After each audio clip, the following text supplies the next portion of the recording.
Elias West's finger hovered over the wax seal of the lawyer's letter for 5 seconds. Outside, the storm had plunged New York into an early twilight. Under the desk lamp's glow, the golden letters spelling Bellows Mansion Inheritance shimmered like the scales of some deep-sea creature. As he pulled out the documents, a yellowed newspaper clipping slipped free. The October 31st, 1923 edition of the Rochester Times. The front page photo showed a Victorian mansion devoured by ivy, the headline screaming, "Bellows family vanishes. Madman's journal found in cellar." A faded pencil note scrawled at the edge read, "The walls are nurturing him." Elias' temple throbbed. As an archaeologist, he'd encountered countless ancient curses, but this phrase reminded him of his Aunt Clara, who died of a cerebral hemorrhage 3 years ago. On her deathbed, her pupils dilated to milky voids. She'd gripped his wrist and hissed, "Don't go to the attic. Don't answer the whispers." At the bottom of the file lay a bronze key, its handle etched with spiral-shaped runes. It felt icy and slimy, as if freshly pulled from a freezer. When he examined it under a magnifying glass, the desk lamp spat sparks. Shadows twisted into octopus tentacles on the walls, and raindrops on the window pane coalesced into vertical eyes. Elias gulped whiskey, only to cough up a metallic taste. The liquor bubbled in the glass, forming a single word: burn it. The porch of Bellows Mansion resembled the carcass of a decaying whale. The oak door was riddled with hive-like holes, from which wet, gulping sounds echoed. As the key turned in the lock, a warm liquid oozed from the keyhole, slithering up Elias' sleeve. The foyer's wallpaper had faded to a corpse-like gray-green. A black stain spread across the ceiling center. When the first drop of mucus landed on his shoulder, Elias felt as if stung by a venomous spider. The stench reminded him of rancid amniotic fluid. The droplet congealed into an eyeball-shaped gel, its pupil writhing with pinprick black specks. An old Kodak camera caught his eye. Its film cartridge hung open, developed photos scattered nearby.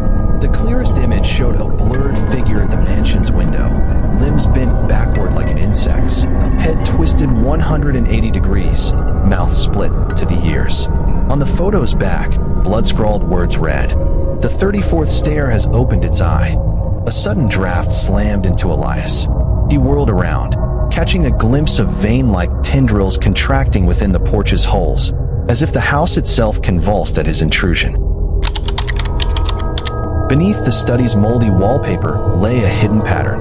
Elias pried at the edges with a Swiss Army knife, revealing hexagonal blood clots embedded in the walls. Each cluster cradled a grain-sized object, a half-human molar, he realized under the magnifying glass. The grandfather clock's chime nearly made him slice his finger.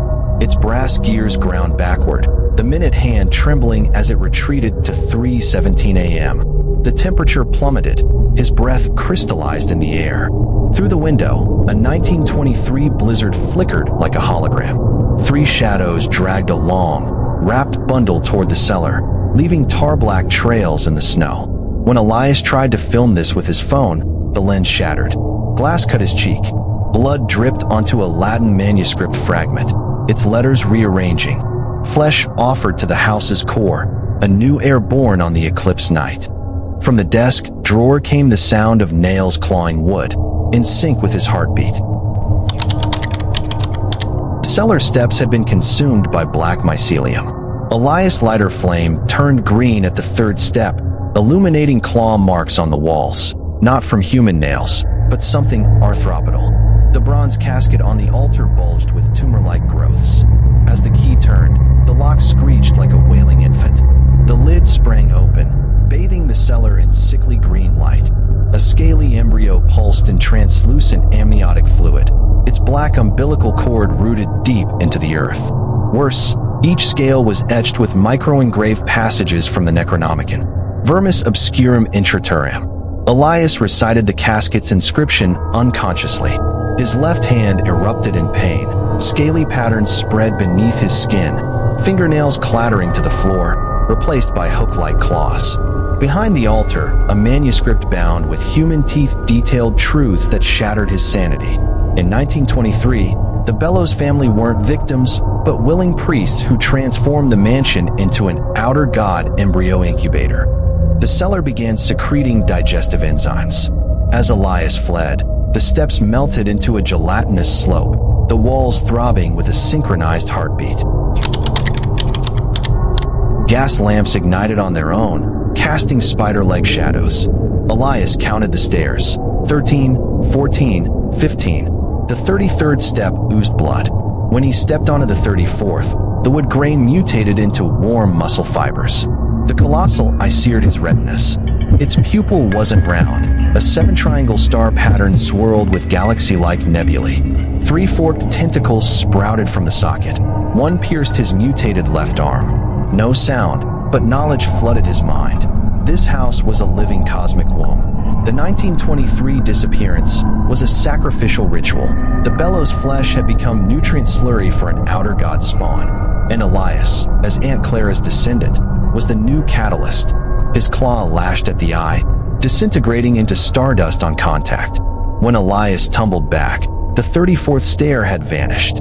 Fresh blood on the wall declared, "You are the beacon." The bathroom mirror was fogged, but Elias saw it clearly. The reflection's skin was scaly, its eye sockets voids filled with spinning nebulae. The doppelganger dragged a glass shard across its throat. Real pain exploded. Elias clutched his bleeding neck as the mirror shattered. Each fragment showed a new aberration. Insectal compound eyes, bone wings erupting from spines. Black blood seeped into floor cracks, awakening the mansion. Wallpaper peeled away, revealing pulsating crimson flesh. Fleeing, Elias crashed through a loose door. Mrs. Bellows, missing since 1923, was fused into the wall, her lower body replaced by architecture. Skull split open, sea anemone-like tentacles pointed upward. Blood on the ceiling mapped Elias' family tree.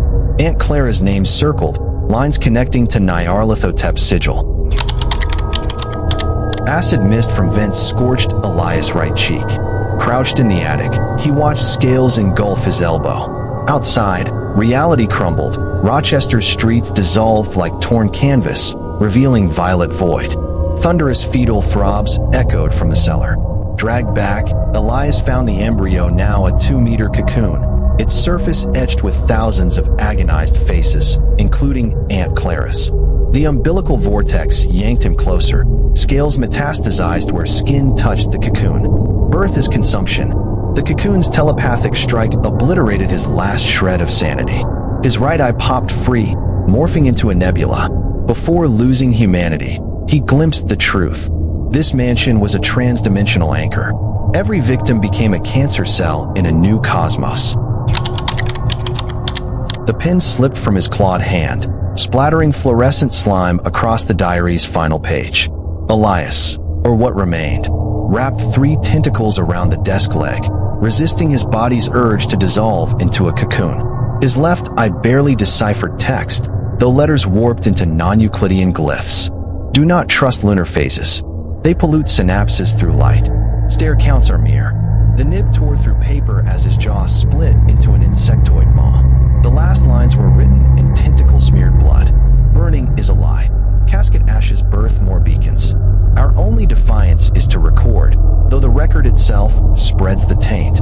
At dawn, Postman George found only a steaming asphalt pit where the mansion stood.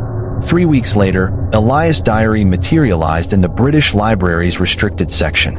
Inside its vellum cover lay a fresh inheritance deed. Everyone who read it heard the lock's wet gulping at 3:17 a.m.